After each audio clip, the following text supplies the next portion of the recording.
This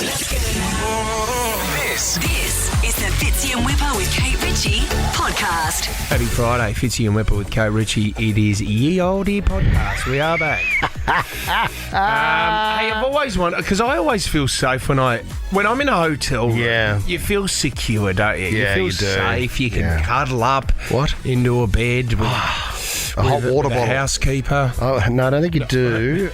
Some countries, if you pay enough, I would love to cuddle you in the nude in bed. Oh, no, sorry, it's a different story. I'm not a good spooner. Right, no, it's a different story. I'm more of a forker, if you know what I mean. You can get forked. What? Nothing. No, I just run with my joke, mate. This is a great story I've got for you. a mess. Just when you thought that sleeping in your own hotel room was safe, maybe you've woken up with a surprise, and I'm not talking about in your pants. Oh, God. Okay, enjoy the podcast. The Fitzy and Whipper with Kate Ritchie podcast. A customer's been left feeling mortified after being chased down in a car park because she didn't leave a nail salon worker a tip. This is over in the States. Mm-hmm. We don't really understand this too much here in Australia, do we? But she said, I've been going to the same place for the past year. They have a sign hanging up out the front saying cash tips only, please. I never carry cash on me. So what I usually do is I go to the bank across the street and I get some money before I go in and get my nails done. I get them every 2 weeks. The other day, I was running late, so I didn't stop in at the bank first. So I got my nails done, and because I go back every couple of weeks, I thought, well, I should be all right today. I didn't leave a tip. Yeah. Started walking out to the car park to jump into my car, and I could hear a lady calling out to me. I turn around. It's the owner-manager. She's literally running towards me. She starts banging on my car. She said, do you like your nails today? Do you like your nails? She said, I love them. You guys did a great job. She said, well, why didn't you leave a tip? Because I paid you what it cost. She then started kicking in the car, saying you have to leave a tip. I'd love to hear, because Australians get caught out on this. If you haven't left a tip because you didn't know what was going on, Yep. and the reaction that you got. I mean, now here in Australia, obviously you just kind of fill in the FPOS thing, don't you? The little machine, and it'll say 5%, 10%, 15%. Well, see, I went to a bar in Vegas once and had no idea with the tips. So it took me ages to get to the front of the line, MDG, and a good old Australian. I'd almost ordered myself a Jim Beam and Coke. There we go. And then I Verizon. gave them the money for the drink. And the reaction I got from this guy, I was like, oh, okay, well, that wasn't too good. Went out, had my drink, started talking to someone, went back to go get a drink. No one at the bar would serve me. I got to the front of the bar, and I could see the guy made a conscious effort to go to the other bartenders. Do not serve that guy there. Yep. I'm going, excuse me, can somebody serve me? Tall bald guy, Well, not tipping. You didn't tip us last time. Do you know what? I love the way the wording too. I've had it a couple of times. Similar to the nail one, I remember ordering some drinks and I didn't tip, and then the lady came over and said, can I just ask what was wrong with the cocktails? Yeah. And I said, oh, nothing. She said, oh, well, you just didn't leave a tip. And then when we were in LA last time, this was in January, I didn't leave a tip at the bar. Do you know why? Because I paid 2 vodka lime and sodas and a beer. $100. 100 Aussie dollars. That was the cost. So I didn't leave a tip because the bar was overpriced in my book. At the Hard Rock Cafe, we had a great night that night. Just wanted a burger and chips. Anyway, so she'd given me the bill, the piece of paper there with the amount on it, and she said, could you please complete the form? See, this is... Could you please complete that for me? For one of the most advanced and so-called powerful countries in the world, they're the two things I don't understand with America. But nobody carries money anymore. They still carry a paper $1 bill. Yeah. Like who? What, a $1 bill. Yeah. Ridiculous. And the other one as well is tipping. And I feel so sorry for these workers, because the worst thing about America as well, if you go into an establishment where they don't tip, the service is really bad. And besides that, the country's fine. Like, there's nothing else weird going on there. Did you get into trouble because you didn't tip before? Gab in Liverpool. Where were you, Gab? What were you doing? We were in New York at a famous Jewish pastrami place called Carnegie's Deli. Yeah. And my mum was really pissed off about the service. It was just really, the guy was really rude. He didn't really care. He was like, these people are Australian. We don't care. Yep. My mum just left $2, just whatever she had in her wallet, like as a tip, and he literally chased us out of the deli saying, "Did you not enjoy your food?" My mum was like, "The food was fine, but your service was rubbish. I don't think you deserve a tip." So my mum ripped the $2 out of his hand. How good is that? Don't chase me out. Can I also, did you go to Kat's, was it Kat's Deli, Gab? Is that where you went? No, we went to Carnegie. I think it's closed down now, but Cactus is also another pastrami place. I'm going to throw this out there for anyone. Kat's Deli is this. Well, that's the scene from when Harry met Sally. I'll have what she's having. That's when Meg Ryan, she has the... Yeah. And it is the most overrated place in the hang on. world. Tell Tom Ivy that, mate. I've eaten with him there. What an institution. The pastrami on rye. The pastrami on rye is way too much meat, way too much salt. It's ridiculous. Yeah, 13, 24, 10. How did you find the pastrami in New York? We're going to go there, Tom. We're going to do it. Let's go for it, guys. The lines have lit up. There they go. Nothing beats a cosy winter getaway. Or escaping to a tropical paradise. If you're thinking about an early winter escape, whatif.com has just the place. Check out great accommodation deals across Australia on the What If app. What if? It's Aussie for travel. Let's talk about how scary this would be. Bloke has decided to try and sue a hotel. Mason, good old Mason. He was in bed and his wife was working the late shift. So she was getting home very, very early in the morning. Is this at the hotel? At the hotel. Okay, gotcha. Staying at the hotel. She had to work around 3:50 a.m. Yeah. Mason wakes up and rolls over and says, "Oh, honey, God, you're later than usual." Honey? Oh, no. For some reason, another person staying at the hotel has come home. Their swipe pass has worked on Mason's door. He's had a couple of sherbets. Yeah. He's gone into Mason's hotel room, nuded up, and got into bed with Mason thinking it was his hotel room. This happens regularly. To be clear, this strikes me as... I've honey, been seeing a man. You would have no idea. I have no idea how this naked man got into bed next to me. Right. Who even is he? Oh my God, innocent. I slipped and landed on the Matchbox car style vibes. Yeah. What, do you think that I set this up? You are kidding yourself. How did your swipe pass get into my room? The cucumber threw itself at me. That's the only logical explanation. But Jess, this happened to your uncle, didn't it? It does happen, MDG. Yeah, he told us this when we were up visiting them on holidays recently, that him and my other uncle went over to Ireland and they said the same thing. We'd been out, we'd had a few drinks, went back. He woke up in the middle of the night and there was a naked man sleeping next to him. He's woken up my uncle. They've grabbed him each by an arm and a leg, opened the door and tossed him out. Wow. The guy's kind of woken up because he'd had a few drinks, banging on the door, and he's just outside there naked. And he was adamant that it was his room. They were adamant it was their room, but they just never let him back in, and they don't know how he got the card to get in there. This is dodgy. I've always wondered, do you feel safe when you're in a hotel room? Like, you know, I do. on the lock, you can maybe put that little chain across. You always feel pretty safe that no one's going to get in. Yeah. Do you use the safe? Do you ever use the safe in a hotel room? What are you using the safe for? Too hard. I'd love to do it, Tommy. Can we throw it out there and maybe we'll roll this through till 9 o'clock if you've woken up with somebody next to you that you don't know.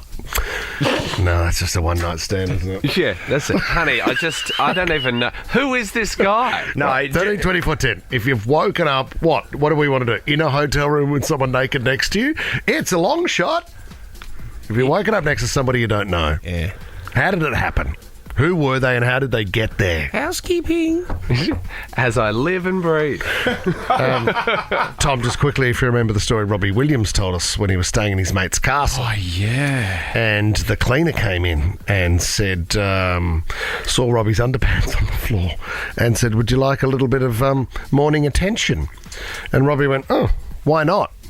So got it on with the cleaner. Remember this story? Yes. And then went down to the guy and had breakfast with the bloke who owns the castle and said, "Gee, your cleaner's very friendly." He said, "We don't have a cleaner."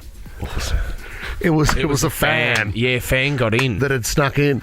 Awesome. Pretending to be the cleaner. That is amazing. Ended up hooking up with Robbie Williams. It's a great effort. The Fitzy and Whipper with Kate Ritchie podcast. Barry's given us a call from Carringbar. Good morning, Baz. Morning, guys. How are you? Yeah, pretty Very good, Barry. What do you want to talk about, mate? Man, I'm just checking in to let you guys know from Monday that we had the baby. Oh, you've got the baby. That's right. Yes, we spoke Monday. Barry, that's great news. Congratulations, mate. Thank you very much. She was a superstar. She waited till the NBA was over and came out before the Richmond Bees game that night, so perfect all around. Oh, timing is amazing. Golden State come back and win. That was an amazing win or something, wasn't it, Barry? Yeah, Steph Curry had a bit of a brain fade towards the end, calling a timeout, and they won. So, Barry, you had a little girl, did you, mate? Yes, a little girl. We were probably looking to call her Stephanie after little Steph, but my wife overruled and common sense prevailed, and we went with Neve. Neve, beautiful name. What Neve a beautiful Campbell. name. Hey, Barry, how's your wife holding up?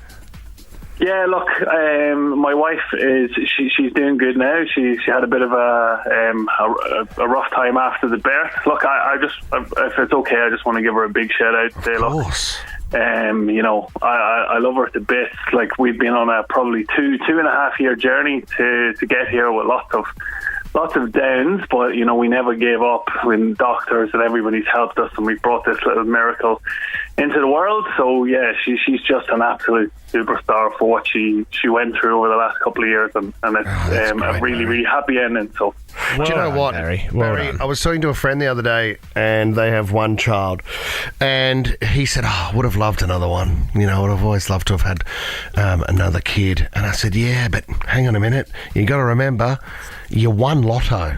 Like, to have a child, to have a healthy child, you won lotto once. Anybody is happy with a lotto win once. Like, it's just... agree more. It's magical, Barry. I'm so pumped for you, buddy.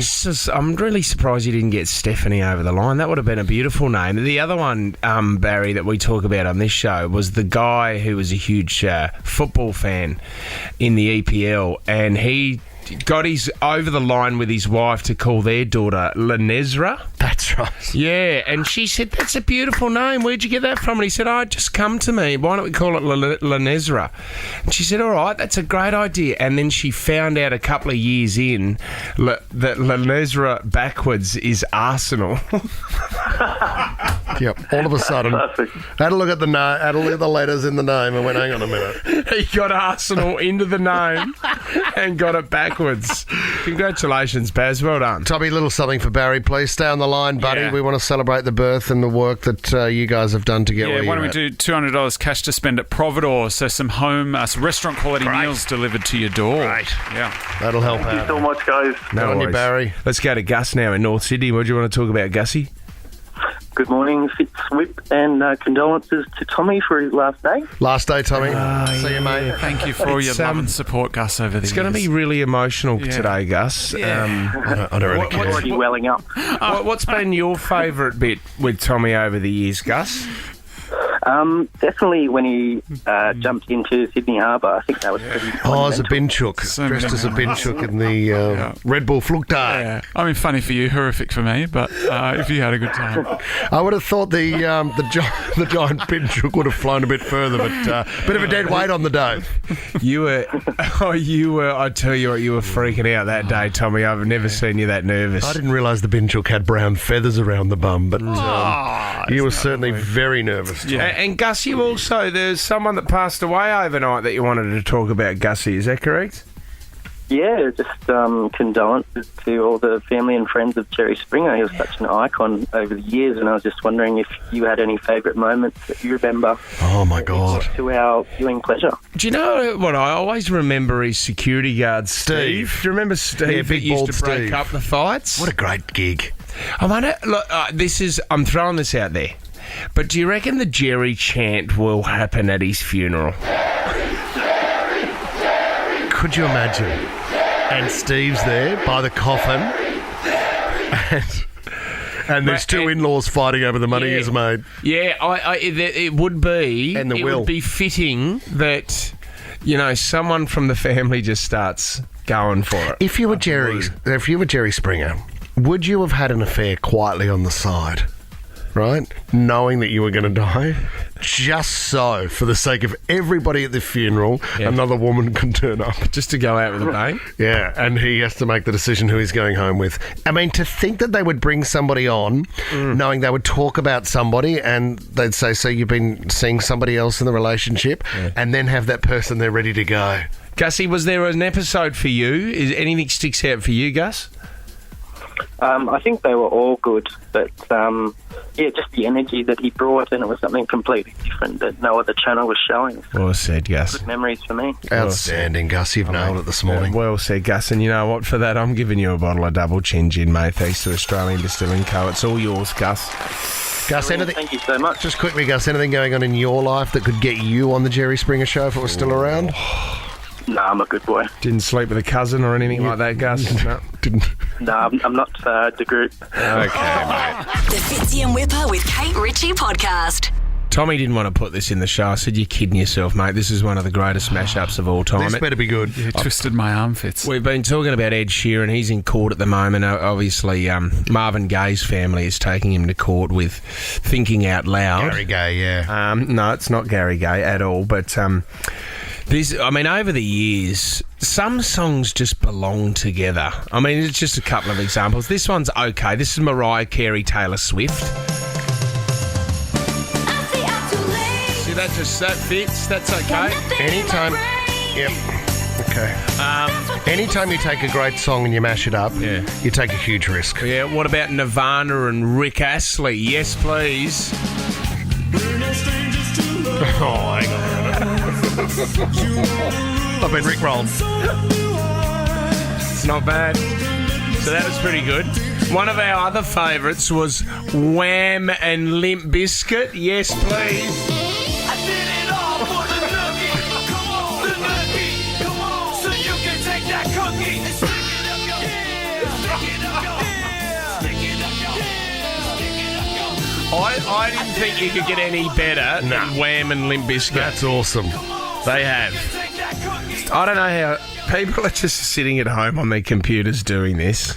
Yeah, they're also wondering what you do for a job. Huey Lewis and the News. What a great act. Huey Lewis and his mates, the News, had some great songs over the years. How the hell can you get Metallica in with Huey Lewis? Well, you can. Come on, everyone, turn it up loud.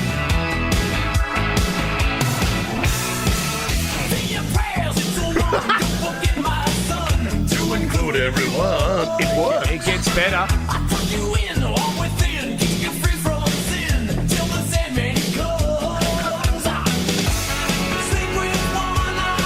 Oh, It's good. Trumpets. Here we go, everybody. Turn it up.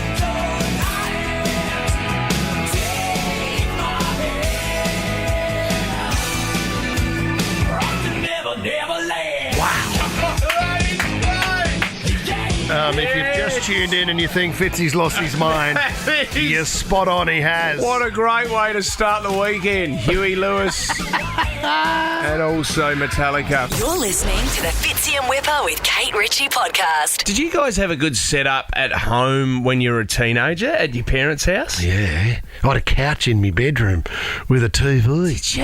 Yeah, and a stereo CD player. Mate, my room was on the front porch. So when you actually walk up, you had to walk up some stairs to get to our front door. And my room was right there in front of us.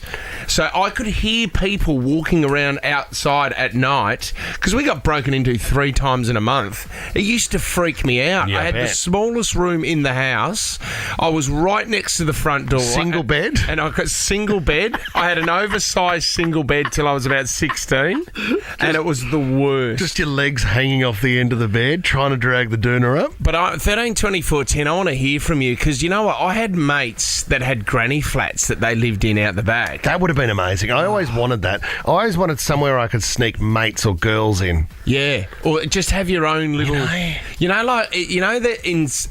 Some parents, they'll build a pool room or something next to a pool. And then they'll say to the teenage child, you know what, you can have that. That's your little area. Stay away from us and you can go down there at night. I had a corner of my room set up for home brewing. I was making home brew in my room. And also, what you are were 35 at the time. Yeah, what are you doing with the couch in your room? Great question. Who's sitting in it? Who's being invited to it? Mate, it just had clothes all over it. Nobody needed the couch in the room. You don't need a girl there. You don't need a couch. You don't need a couch in the room. Tom, your dungeon, was that, I mean, how decked out was that? Oh, it's mainly the soundproofing guys, but we'll move on from there. Because you don't really call that bench a bed, do you? 13, 24, 10, if you had a sweet setup at your parents' house when you were a teenager, I want to hear from you, because how's this kid? Andres Canto is his name. 14 years of age, he got into a minor argument with his parents, who refused to let Andreas wear a tracksuit to go out to the local village. Couldn't agree more. So he went out the backyard whip and picked up his grandfather's pickaxe and took out his frustration by digging a hole in the backyard. And his dad goes, well, you know what? We've got a huge backyard. You can do whatever you want. 8 years on, he's now 22 years of age. He's converted that small hole into a large underground cave where he sleeps. Jeez. Look, he's got his own stairs. It's like real life Minecraft. That's him digging away down there. I mean, it's not. I mean, the smell wouldn't be too good. He's set up his own little bathroom. He's got a mirror down there as well. I mean, let's be honest. He's a bit weird if he's like a hermit living underground. He's just a mole chipping away at the dirt down there. He's got a mirror, chair, bed, Wi-Fi, speakers inside the cave. Oh my God, Tommy, he makes you look innocent. Yeah, my God. That's extraordinary. Imagine if you, I mean, it'd be great for your mates, don't get me wrong. But if you started seeing a girl and the girl's family said, where does he live? Well, in mum and dad's backyard. What, in a tent? No, he's dug a bunker. He's in a cave. So your new boyfriend lives in a cave. The other thing as well is said because it's underground, doesn't need air conditioning. It's a constant 20 or 21 degrees in the hottest months of the year. Oh, yeah. And how long is that wind sticking around for when your stomach's playing up, Andreas? See, that is an amazing setup. Strong wind coming in from the south, Andreas. That's no rumpus room there.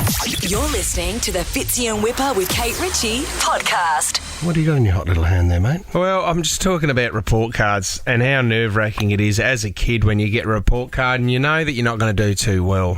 Oh, I love this. This year 2 student who got a stern talking to by her parents when she got home because of her report card. The parents didn't know this. They got a phone call the next day when she went back into school and said, I just want to give you the heads up. Your daughter come in today and she presented me with a report card as a teacher. Awesome. Here's some feedback. She wasn't happy with her report card, and this is the report card that she handed to me. Let's go through it. So it basically says, here is your report card for 2023. Being nice, an F-. Taking toys from the children. You got an A+ for that, teacher. Calling my parents. You got an A in that as well. Well done. Being a snitch, A+. Yelling. Congratulations, great year. You got an A+. Playing, F-. Doing fun stuff, F.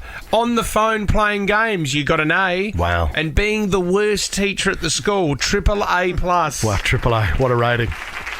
I remember one year, I didn't even get a report card.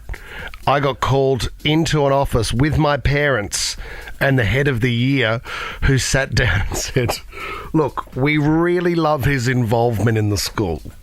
We really love what he puts and the energy he has for his friends and his sport.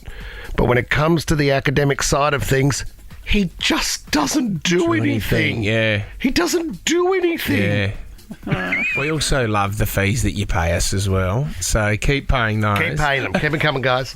Thanks very much. That is a great response. You're listening to the Fitzy and Whipper with Kate Ritchie podcast. I want to talk about a form of interrogation. When somebody does something wrong, is this the most effective way to get an answer out of someone? Torture? No, not torture. Sorry. Waterboarding could be right up Do you there. mean like putting someone in a fridge and then shooting at it? No. Like Chopper Reed once told us on this show? Yeah, Chopper used to do that. No, I'm saying the old line of... Blowtorch. We are not leaving here until the person who did it steps up and admits it. That was a big one at school, wasn't it? It was a massive one at school. Yeah. Okay, well, no one's going home until whoever threw that spitball at me puts their hand up and dobs themselves in. Actually, I'd love to hear from anyone, 13 24 10, if it's happened to you outside of school, like in the workplace. Has someone done something wrong at the workplace and the boss has come in and gone, right, we're not leaving today until the person that did this admits it? Always a good moment too when you're sitting there and you know you're innocent and you're just waiting for that person and you know who it is. Yeah, Everyone I know. always knows who it is except the And teacher. then it gets to a point where you're like, God, mate, I've got a date tonight, mate. Can you just admit it? It was Steve. Tom, I mean, it's happened to you plenty of times. So many Isn't it? times. Come on, just admit it, Tom. All right, you know, we all saw you with your pants around your ankles. Admit that you did it, and then we'll move on. Let's move on, The goat can't talk. So this is, we were talking about flights the other day. Remember the guy that I told you about, and his seat wouldn't go back, and he said to the flight attendant, Oh, yeah. I am not flying on this plane until you get this fixed. She said, oh, sir, look, we don't have time. We need to take off. And he said, no, well, I refuse to do it. So we were like 20 minutes late because this one guy was just blowing up the whole time about the seat.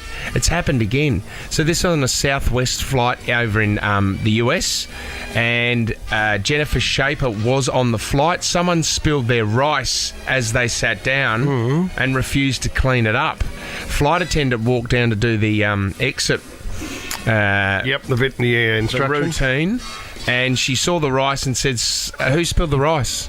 No one admitted to it, and she said basically, right, we are not leaving here today. We are not leaving. We're not going onto the tarmac until the person that spilled the rice admits it and cleans it up. They were there for 45 minutes. You got to be kidding me. Do you know the other one that gets to? Well, the next step in that tactic becomes, all right, well, I'm going to step outside for a minute. So whoever did it, or whoever's got it, come and put it on the desk. So in this situation, it's a good idea. I'm going to turn my back. Yeah, I don't even know who you don't. I don't have to know who did it. I just want the rice cleaned up, and then we can go. And then you can hear the whispering going on. Come on, man. We saw you do it. Why would you bring special fried rice onto the plane anyway if you're an idiot? Don't you get something like, Tommy, you'd be across this.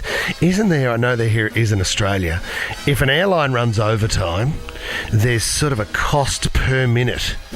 By there, there's a charge to the airline by the airport. What, like a curfew? If you go over curfew? Oh, it's even different to a curfew, but more the time that you... Yeah, because each airline gets allocated like a half-hour window in which to land, and if they miss that, then it can be hundreds of thousands of dollars. Wow. Yeah, there's a lot of money at stake. You can blow it out. Yeah. It's like a parking fine. Yeah.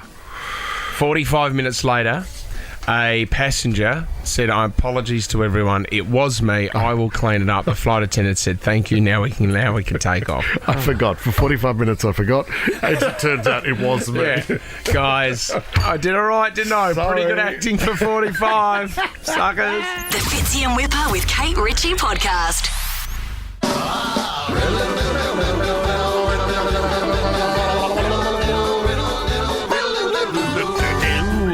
Riddle time. Saddle up, everybody. Riddle time returns, streaming live on the Fitzy and Whipper Facebook page, which is exciting. People play this all over the world in 13, 24, 10. If you would like to join in and have a crack at one of the riddles today, are we ready, everybody?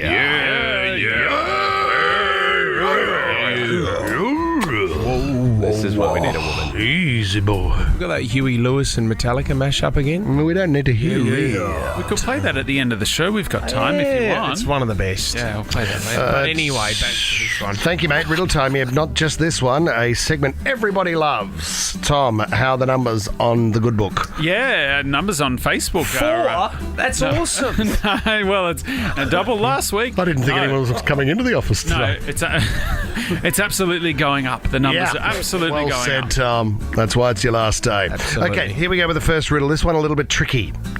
I can be fierce. I can be gentle. Whole cities I can eat. I move like thoughts. Wordless I can greet. What am I? Is it a Micah song? Yeah, honestly, that's where I started, and I couldn't get I can be past it. fierce. I can be I can be- Can you play that, Jess? Because that's fun. Yeah, that's a fun so song. That's a fun song. Trying to hit You those know what? falsettos. It gives this segment a bit of a boost. I don't doesn't it? need You it. got that mashup there too. I don't need the mashup, mate. Everything's good here. Later, if you want. As a result, I didn't listen to the rest of the No, riddle. you So if didn't. you could just go it again. Well, thank you for the opportunity to share. I can be fierce, I can be gentle, whole cities I can eat. I move like thoughts, wordless, I can greet. Ocean? Seasons. I'm going to give it to you. It's waves time. Waves. Give it a little bit. Have you got that Micah song in there? No, you don't need it. I can be so waves, good. I can be fierce, I can be gentle, whole cities I can eat. Thanks, That's a Jess. fun song, isn't it? It's a fun Yeah. song. Like, I just... Do you want to play that before the end of the show? I'm just getting ready for Yeah. a big night out with the guys. Chuck that on. That'd be awesome. Are you really? Here we go with the second riddle, guys. I am part of you. I can darken, but I'll never grow. What am I? Your soul. No. Hush, little baby, shadow. don't say a word. That's fun. That's a fun song. Shadow? Not shadow. I am part of you. I can darken, but I'll never grow. What am I? Darken. Is it bags under your eyes, Michael? You are playing in a very good area. It is not bags under Skin? your eyes. No. That skin's a good answer. Skin is, and it's correct. It's a great answer, Well, it's actually. not the Well answer. done, We're not going to go Lockie. through. No, Jess. Just a little bit. I am part of you. I can darken, but I never grow. What are you born with that doesn't change size? Nose, Eyes. ears. Matt DeGroot goes, bang, your eyes. They can darken, but they never grow. Why don't we chat to Mandy in Mascot? Hey, Mandy. Good morning. Can I just first start off by saying I'm really sorry you're leaving, Dom, but can I have your job? Our new executive producer, Mandy from Mascot. You know what, Mandy? I would not wish that on my worst enemy. Mandy, what was your favourite part of Tom's career that you've had over the years, Mandy? Well, that's a riddle in T-shirt itself. it's a T-shirt that I've got with all his faces on. With all my faces. So many faces of Tom Ivy. Mandy, do you have a riddle for Yeah. us? Yeah. What has eyes that cannot see, a tongue that cannot taste, and a soul that cannot die? They'd be shoes, Mandy. They would be shoes. It is a shoe! DeGroot's on fire. My day. MDG, you're flying. Mandy, have a great weekend. We love you. Prizes in the post, Mandy. You too. Prize in the post. Love you. Bye. Bye, bye, bye. She's a beauty, isn't she? Got one more for you. Bye Bye Bye is a fun song. Bye, bye, bye. That is a fun song. Bye, bye, bye, bye, bye. Can we play that before the end of the No. show? I gain more money as I run, but I cost you way more if you never start me. Or is it the stock Pokey market? machine. No, what am I? That's right, though, isn't it? Yeah. That's correct as Yeah, well. Same with the, isn't that I your want to see stocks? you riddle it. It's not it. I gain more money as I run, but I'll cost you way more if you never start me. What am I? Oh, petrol? It's in the area. Pretty good. As in a car? I'm Groot. That sucks, mate. That sucks. I'm Groot. Stop it. Oh, Vin Diesel at his best. That's not Vin Isn't it? Diesel, mate. I'm Groot. It's not Fast and the Furious. Anyway. It is Vin Diesel. Yeah, but It's Guardians of the Galaxy. No, it's Groot. I'm confused. I think Vin Diesel does the voice of Groot. Yes, he does. really? Yes, he does, you fools. facts. That's not the riddle. Sorry. I gain more money as I run, but I'll cost you way more if you never start me. What am I? So it's not a car. It's not a car, but it's to do with a car. Engine. No, man. Think about it. Use your Well, we trams are- and trains on your last day here. Oh, my brains. Yes. Oh, riddle. I speak in riddles, Tom. When I'm in the segment, I'm really committed to the segment. Yeah. Anything. Just one more time there, Mike. Thanks. Thank you. I gain more money as I run, but I'll cost you way more if you never start me. What am I? Gain more money as I run. Yeah. It's not often I have to give a riddle away. 3, 2, 1. A parking meter. Getting riddle with it. I gain money as I run, but I'll cost you way more if you never start me. What a letdown. I just should have got That out is on a me. really good riddle. Jess, who's part of the riddle team, That's a good riddle, yeah? That's the best riddle we've ever had. Yeah, suck on well that. done, Jess, for the yeah. little team. Should have got out on Mika. I don't think so. We're going to play some Mika now, are we, Tommy? Yeah, let's do a bit of Grace Kelly. Oh, you want to fun. go, It's a fun back to the song. riddle? Let's sing along. Okay, here we go, guys. I didn't think we'd end up here. Enjoy. Fitzy and Whipper with Kate Ritchie is a Nova podcast. For more great comedy shows like this, head to novapodcast.com.au.